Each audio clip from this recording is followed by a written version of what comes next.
출애굽기 23장 14절에서 19절 합독하십니다. 너는 매년 3번 내게 절기를 지킬지니라. 너는 무교병의 절기를 지키라. 내가 내게 명령한 대로 아비발의 정한 때에 이래 동안 무교병을 먹을지니 이는 그 달에 내가 애굽에서 나왔습니다. 빈손으로 내 앞에 나오지 말지니라. 매추절을 지키라. 이는 내가 수고하여 밭에 뿌린 것의 첫 열매를 거둡니다. 수장제를 지키라. 이는 내가 수고하여 이룬 것을 연말에 밭에서부터 거두어 저장함입니다. 내 모든 남자는 매년 3번씩 주 여호와께 보일지니라. 너는 내 제물의 피를 유기본과 함께 드리지 말며 내 절기 제물의 기름을 아침까지 남겨두지 말지니라. 내 토지에서 처음 거둔 열매의 가장 좋은 것을 가져다가 너의 하나님 여호와에 전해드릴지니라. 너는 염소 새끼를 그 어미의 젖으로 삼지 말지니라. 아멘. 세절기의 비밀과 나의 24라는 제목으로 우리가 이제 구역구가 말씀을 이제 받고 이제 함께 말씀 나눕니다. 어떻게 보면 세절기를 이제 여호와 하나님께서 말씀하시는 거죠. 지켜라. 이 말은 무슨 말일까요? 우리가 광복절과 같은 뭐 여러 가지 나라의 쉽게 말하면 국가 기념일이라고 할까요? 공휴일 같은 날이 무슨 말입니까? 절대로 잊으면 안 되는 것은 국가적 시스템으로 합니다. 우리나라의 역사 속에서 가장 중요한 것은 절대로 잊지 말라고. 그리고 이제 국가 공휴일로 잡고 이제 살아가는 거죠. 마찬가지입니다. 세절기에는 하나님이 우리 인생에 베푸신 가장 놀라운 은혜들 절대로 잊지 마라. 매일매일의 삶 속에서 하나님이 주신 그 은혜들 그리고 오늘 세절기의 비밀 속에서 허락하신 은혜를 24 속에서 절대로 빼앗기지 말라는 거죠. 생각해 보십시오. 누군가 갑자기 나에게 찾아와서 내게 중요한 것을 빼앗겨 간다. 그럼 뺏기겠습니까? 제가 항상 느끼는 바지만 육신의 것은 빼앗기지 않기 위해서 굉장히 몸부림치지만 영적인 것은 너무 쉽게 빼앗겨요. 하나님이 우리에게 주신 세절기 구약 시대에 시작되었고 그것이 지금까지 이스라엘의 절기로 지켜지는데 하나님이 이 절기를 통해서 우리가 절대로 빼앗기지 않으면 안 되는 영적 사실과 영적 축복이 무엇인지를 다시금 깨달아야 합니다. 잘 아시는 바대로 하나님은 유대인을 가장 세상에서 영향력 있는 그죠? 쉽게 얘기하면 노벨상의 3분의 1을 가져올 만큼 시대를 이끄는 지성을 전문성을 허락하셨죠. 그리고 그들에게는 대단한 후대를 키우는 시스템들이 있습니다. 그런데 여러분 잘 아시는 바대로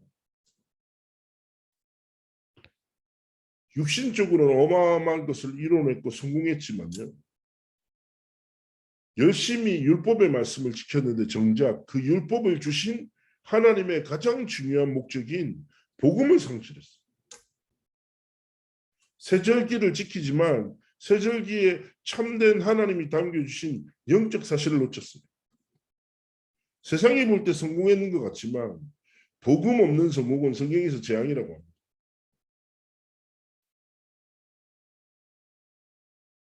왜냐? 인생에 다가오는 영적인 문제와 사단의 거짓말을요.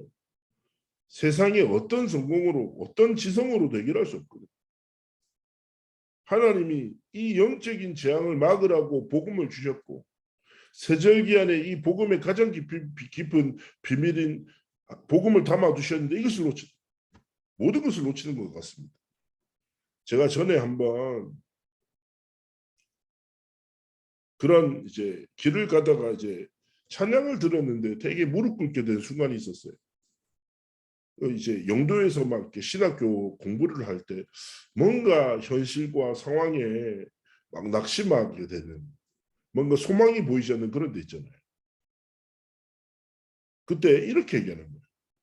그 이제 찬양 인도하시는 어떤 목사님이 이렇게 멘트를 딱 하셨는데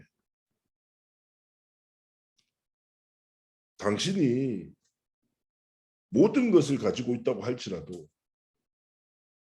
하나님이 당신과 함께 하시지 않는다면 당신은 모든 것을 잃어버린 자예요. 그러나 당신에게 아무것도 없다고 할지라도 하나님이 함께 하신다면 당신은 모든 것을 가졌죠. 딱 이렇게 고백하는데 제가 그때 그렇게 생각했거든요. 나도 모르게 육신적인 상황과 육신적인 현실에 갇혀서 영적인 것을 빼앗기고 망각하고 살아가는 거예요. 사실 그렇죠. 우리가 삶을 살아가다 보면 갑자기 내가 좀 뭔가 감당 안 되는 사건 혹은 위기, 갈등, 어려움을 만나면 어떻게 됩니까? 그 어려움과 갈등이 우리의 생각을 확 덮어버리잖아요. 그때 우리는 너무 쉽게 영적인 것을 잃어버리고 망각한 채 그냥 살아갈 때가 참 많죠. 그러나 오늘 영적인 눈을 뜨고 영적 사실을 붙잡고 영적인 비밀을 진짜 볼 수 있으셔야 합니다. 자, 그렇다면 하나님이 우리에게 주신 최적의 축복이 무엇입니까? 하나님이 우리에게 어떤 은혜를 주셨습니까? 하나님 앞에서 질문해야 되는데요. 첫 번째 무엇입니까? 6월절이에요. 6월절. 패스오버 지나갔다는 거죠. 잘 아시는 대로 6월절은 10가지 재앙 끝에 있었던 거예요. 10가지 재앙은 그 당시 애굽 사람들이 믿었던 믿음의 내용과 같았죠. 제가 원래 신대원 성경고사 때문에 한 번씩 말씀드리자면 전 10가지 재앙을 외운다니까. 그런데 중요한 것은 뭐예요? 어떤 노력과 방법으로도 해방될 수 없어요. 그런데 하나님의 약속대로 양의 피 바르는 날, 양의 피 바른다라는 말이 무슨 말이에요? 그리스도를 예표하는 거죠. 어떤 사람의 방법과 노력으로도 어떤 우상을 통해서도 뭐예요? 사단의 12가지 그 전략에서 해방될 수 없고 자유할 수 없다라는 거죠. 우리는 알지 않습니까? 어떤 사람의 성공과 지성이 사단의 권세를 깨뜨릴 수 있습니까? 사단이 우리를 묶고 있는 부분을 자유케 할 수 있냐고요. 세상에 없다니까. 이 사단의 12가지 전략이 얼마만큼 심각한 문제냐. 하나님이 성육신하셔서 십자가에서 죽으시고 부활하셔서 이 문제를 해결하실 만큼 중요한 문제.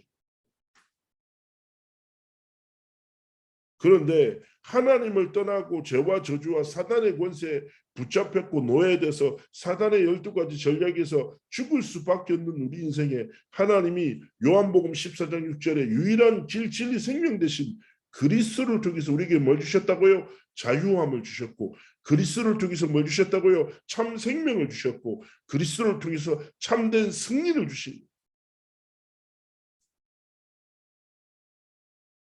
그래서 그리스도께서 행하신 그 승리와 그 능력이 그 생명이 무엇입니까? 우리에게 주어진 축복이에요. 이거를 한 단어로 뭐라고 합니까? 구원이라고 해요.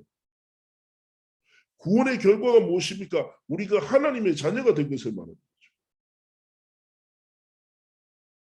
오늘 이 날에도 부활하신 그리스도께서 우리 안에 거하시며 말씀을 성취하시고 기도 응답하시고 구원의 역사를 이루시는데 그 그리스도께서 내 인생의 주인 되셔서 그 생명으로 그 능력을 통해서 우리를 하나님 앞에 증인의 여정으로 이끄신다는 이게 뭐라고요? 유월적 축복. 결국 무슨 말입니까? 하나님이 주신 구원과 복음의 능력과 그 은혜를 한순간도 잊지 말고 그 구원을 주신 이름 대신 그리스도의 이름 안에 있는 참된 생명과 능력을 절대로 잊지 말고 우리의 24 속에 날마다 누리는 증인의 여정을 걸어가기를 원하시는 것입니다.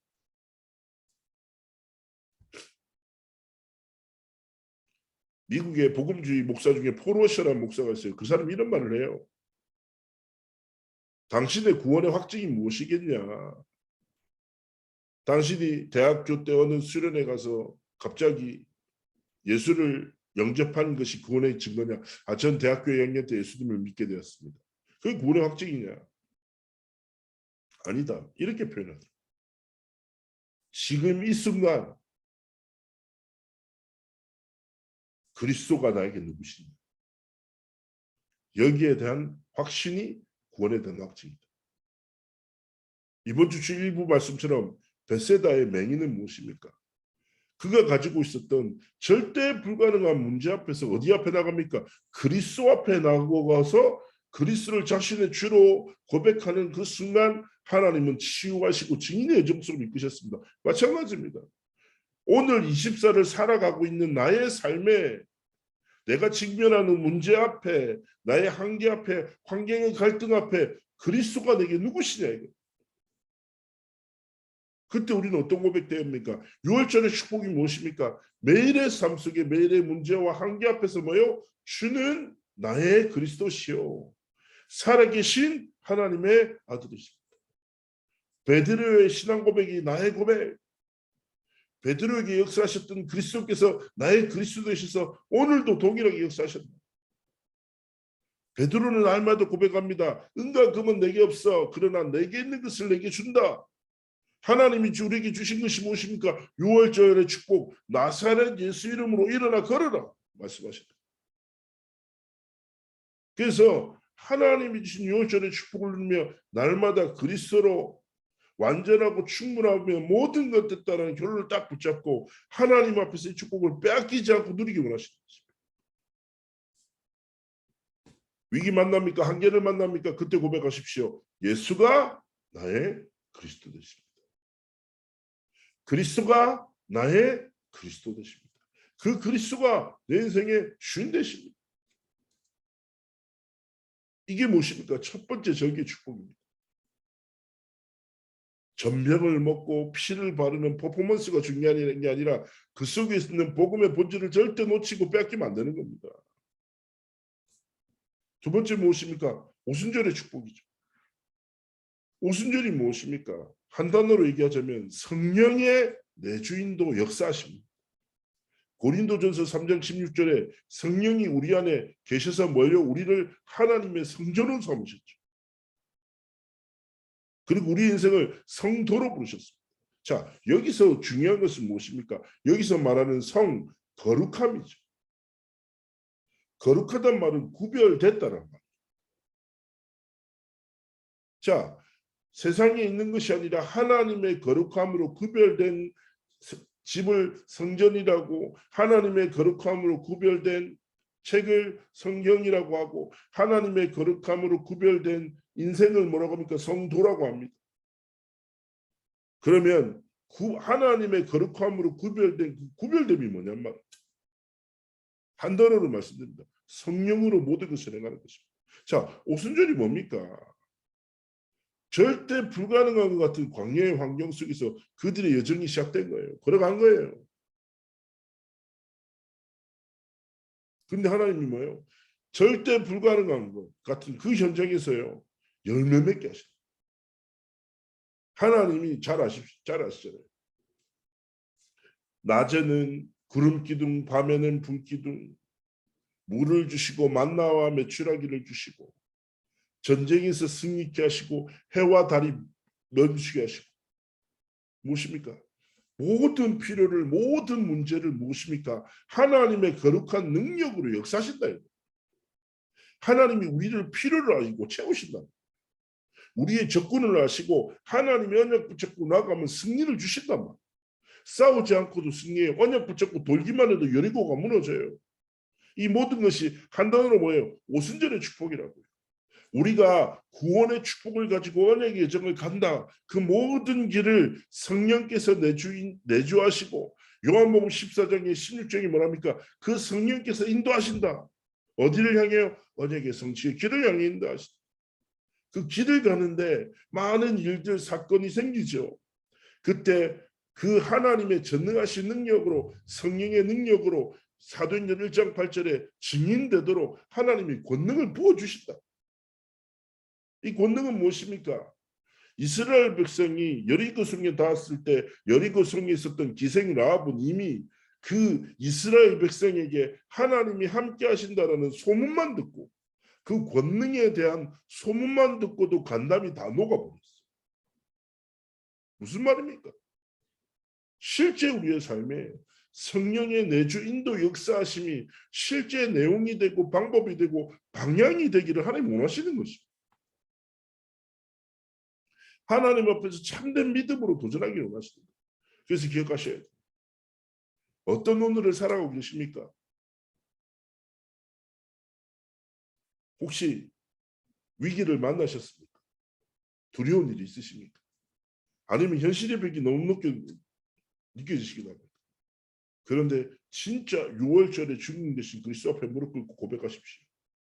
하나님, 나는 하나님의 거룩함으로 구별된 하나님의 자녀. 성령이 내 안에 함께 하시며 성령의 능력으로 역사하시고 언약의 성취의 길을 향해 내 삶을 이끄심을 믿습니다.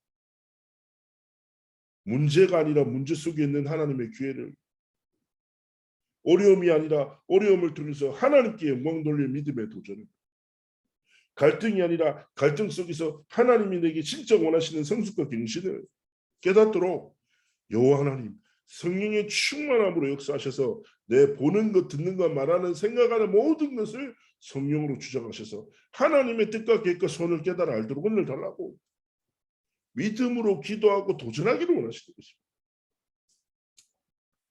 이것이 뭐라고요? 우리 24일 구원의 축복을 누리며 성령의 인도하심을 따라 문제 따라 사람 따라 갈등 따라가 아니라 뭐예요? 하나님의 언약 따라 생명의 복음을 붙잡고 하나님 앞에서 삶의 정을 걸어가기 원하시는 것입니다. 이때 하나님 뭘 주십니까? 세 번째 뭐예요? 수장절의 축복. 수장절은 뭐예요? 창고에 거두어서 닦아. 쉽게 얘기하면 수장절은 뭐예요? 하나님의 나라. 우리의 배경은 천국 시민권에 있다. 빌립보서에 바울이 고백하죠. 우리는 하나님 나라의 백성. 그래서 천국 시민권을 가지고 이 땅 가운데 하나님이 주신 권세를 가지고 천국 복음을 전하기로 원하셨습니다. 그리고 하나님의 나라를 확장시키는 영적인 사명을 감당하기 원하십니다. 자, 이 단어를 조금만 생각해 보십시오. 수장절의 축복은 무엇입니까? 이 땅 가운데 살아가나 이 땅에 소망을 두지 않는다. 영원한 하나님의 나라에 소망을 두고 난 살아간다. 제가 전에 어떤 한 사역 대상자에게 사역을 하다가 이분이 자신의 초라함에 대해서 낙심하죠. 하나님을 사랑하고 하나님의 복음을 위해서 살고 싶은데 자기는 아무것도 없다라고. 그래서 제가 웃으면서 얘기했어요. 야, 나도 그런 생각한 적이 있는데. 아, 바울은 가진 것을 배설물로 얘기했는데 난 배설물도 없더라고. 텅텅 비었더라고. 그럴 때 있지 않습니까? 그래서 제가 이렇게 얘기했어요. 너를 작다라고 표현하라는 그 기준이 뭐냐? 육신적 기준, 세상적 기준이 아니야. 우리가 어떻게 보면 세상 앞에서는 작은 자일 수 있다. 그러나 하나님의 나라 앞에서 작은 그릇으로 살아갈 거냐? 나는 다르다 생각합니다. 큰 믿음을 가져라. 하나님의 나라 앞에서 큰 믿음과 그릇을 준비해라. 하나님의 주신 천국 소망을 딱 붙잡고 하나님이 이 땅 가운데 주신 천국 시민권을 누리며 천국 복음을 선포하는 증인으로, 즉 하나님의 나라는 우리의 영원한 소망이고 하나님은 이 땅 가운데 살아가는 우리 삶에 주신 하나님의 나라는 이 땅을 살아가는 우리 삶의 배경이고 하나님의 나라의 소망을 품고 하나님의 나라의 배경을 붙잡고 우리는 이 땅 가운데 뭐예요? 하나님의 나라를 확장시켜 나가는 천국 복음을 통해서 하나님의 나라를 확장시켜 나가는 하나님의 나라 뭡니까? 우리의 사명인 것입니다. 우리의 소망이자 우리의 배경이자 사명이 뭐라고요? 하나님 나라의 비밀입니다. 이 땅 가운데 살아가나 이 땅에 소망을 두지 않고 영원한 하나님의 나라의 영광을 향해서 소망을 품고 도전하고 하나님의 나라의 배경을 날마다 누리며 그리스도를 주인 삼고 성령을 따라 모든 것을 행하고 다른 것이 아니라 영원한 생명의 복음, 천국의 복음을 237 나라에 영적으로 병들어 복음 필요한 수많은 자들에게 하나님의 소원을 품고 다음 시대를 일으킬 렘넌트들에게 이 복음, 천국 복음, 생명의 복음을 전하는 그런 삶과 길을 걸어가기 원하시는 것입니다. 우리의 24가 그 길 위에 있어야 됩니다. 내가 가진 것 말고 세절기를 통해서 하나님이 내게 주신 것을 붙잡고 하나님 앞에서 증인의 길을 하나님 앞에서 믿음으로 걸어가기 원하신다 이거예요. 그래서 요한복음 14장 1절 4절 뭡니까? 이 땅에서 우리는 영원히 살지 않죠. 우리의 영혼이 하늘 보좌로 옮겨지는 것이죠. 그때부터 진짜 하나님의 역사가 시작되는 것입니다. 어쩌면 우리의 삶이, 우리의 믿음이 원하는 대로 열매가 맺어지지 않을 수 있습니다. 왜 우리 가정이 혹은 내 후대가 변하지 않지? 왜 이 문제가 해결되지 않지? 왜 내게 이런 역사가 일어나지 않지? 여러 가지 질문을 할 수 있어요. 근데 그건 내 입장이지. 우리는 열매를 쫓아 살지 않고 하나님이 주신 복음을 심는 자의 감당이에요. 분명히 사도행전에 고백하잖아요. 이런 고백이 나죠. 우리는 씨를 뿌리고 물을 주지만 생명을 주시는 분도 하나님이시고 자라나게 하시는 분도 하나님이시다. 그러면서 제자들이 사도행전 1장에 이런 질문을 하죠. 도대체 하나님 언제 때와 기한이 언제입니까? 언제 하나님의 언약이 성취되고 언제 하나님의 역사가 성취되고 언제 하나님 나라가 임하는 것입니까? 묻죠. 그때 뭐라고 합니까? 때와 기한은 너희 알 바 아니야. 하나님의 시간표와 하나님의 주권 속에 모든 것이 있어. 우리가 행할 것은 무엇입니까? 세절기의 축복 누리며 24를 지키는 영적 싸움에 승리하는 거예요. 만남 속에서도 천국 복음을 심고 다음 세대들에게 천국 복음을 전달하고 변화와 열매의 목적이 아니라 하나님이 복음 전하라 하셨으니 그 사명 감당하는 거예요. 그리고 하나님은 반드시 하나님의 시간표에 열매 맺게 하신다. 언약 가진 자의 기도는 절대로 반드시 응답되신다. 이것 붙잡고 하나님 앞에서 증인의 길을 걸어가기 원하신다. 자, 그래서 이것 가지고 뭡니까? 진짜 살리는 포로. 내 삶을 두고도 그렇고 다음 세대를 두고도 정말 살리는 포로 마시고 하나님 앞에서 한 주간 세절기의 축복 속에서 그 비밀 속에서 참된 행복을 누리는 24의 길을 걸어가시기를 주 예수님으로 축복합니다. 제가 한번 기도하겠습니다. 살아서 역사하신 하나님 감사합니다. 우리 21교구 귀한 성도님들에게 성삼위 하나님의 충만한 은혜를 더하셔서 세절기의 축복을 날마다 누리는 증인의 길을 걸어 하나님 아버지께 영광을 돌리는 삶과 길을 걸어가시도록 함께하여 주옵소서. 감사드리며 살아계신 주 예수 그리스도의 이름으로 기도합나이다. 아멘. 네.